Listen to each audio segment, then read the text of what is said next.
नमो अरहंताणम नमो अरहंताणम नमो अरहंताणम। एक तात्विक बात हमारे कितनी व्यवहारिक बात बनती है कि विशेषावश्यक भाष्य में जिन भद्रगणी समाज श्रवण ने एक बात कही, महत्वपूर्ण बात, कि वास्तव में चंचलता या योग एक ही है, काय योग, और तो सब व्यवहारिक और सब काम नहीं करते।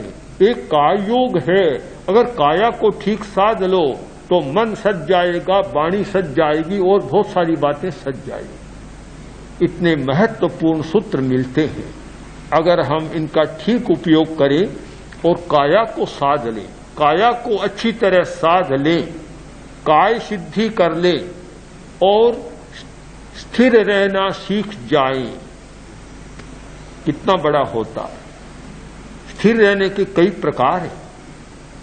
कायोत्सर्ग का एक प्रकार है ऊर्ध्व कायोत्सर्ग, स्थान जिसका नाम ठाणम, खड़े खड़े कायोत्सर्ग करना।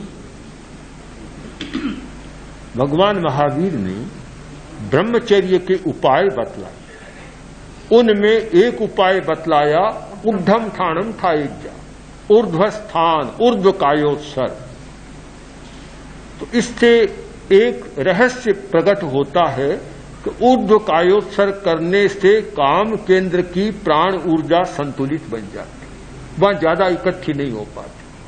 तो ब्रह्मचर्य का एक साधन बतलाया गामानुगामं द्विजा। इतना रहस्यपूर्ण है, पर इस रहस्य का भी उद्घाटन आज होता है कि जिसमें रागात्मक प्रवृत्ति है उसको ज्यादा बैठना नहीं चाहिए, चलना चाहिए। जिसमें द्वेषात्मक प्रवृत्ति है उसको ज्यादा चलना नहीं चाहिए। यह एक ओकल्ट साइंस का नियम है। हाँ, तो रागात्मक प्रवृत्ति वाले के लिए गमन योग बहुत अच्छा।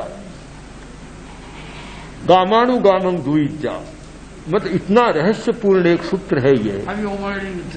हाँ, होम दिया। तो ये ऊर्ध्वस्थान, ये साधना का सबसे बड़ा सूत्र है और ब्रह्मचर्य की साधना का भी महत्वपूर्ण सूत्र है। कायोत्सर्ग होता है बैठकर भी कायोत्सर्ग होता है। इसमें भी हमारा गुरुत्वाकर्षण कम हो जाता है। भूमि पर जैसे बैठते हैं, खड़े होते हैं, गुरुत्वाकर्षण कम रहेगा। बैठने पर गुरुत्वाकर्षण बढ़ जाता है और गुरुत्वाकर्षण भी भार पैदा करता है, किंतु कायोत्सर्ग की अवस्था में बैठे हैं तो गुरुत्वाकर्षण कम हो जाएगा। लेटकर करते हैं तो वही स्थिति बनती है। 3 तो प्रकार सामान्य हैं, किंतु 2 प्रकार और है, वाम पार्श्व शयन कायोत्सर्ग और दक्षिण पार्श्व शयन कायोत्सर्ग। बाईं करवट लेटकर कायोत्सर्ग करना। जब हमारी सक्रियता लाना है, प्राण ऊर्जा को बढ़ाना है, तो बाईं पार्श्व सोकर कायोत्सर्ग करेंगे, जिसको पिंगला कहते हैं। प्राण, पिंगला का प्राण प्रवाह अथवा सिंपैथेटिक नर्वस सिस्टम सक्रिय बन जाए।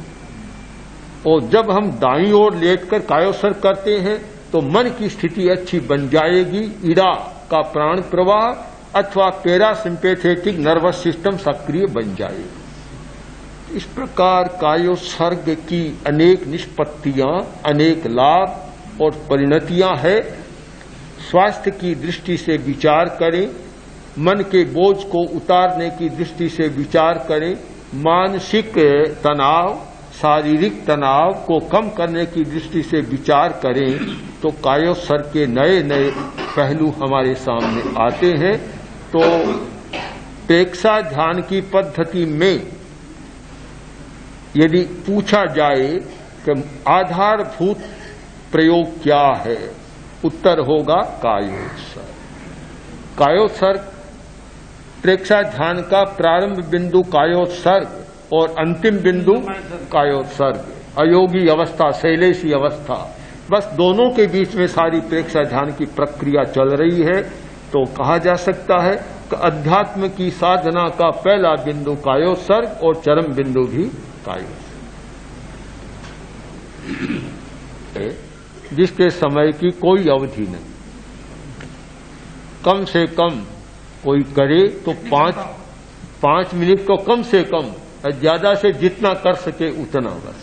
ये हाँ, जिसमें जितनी क्षमता सब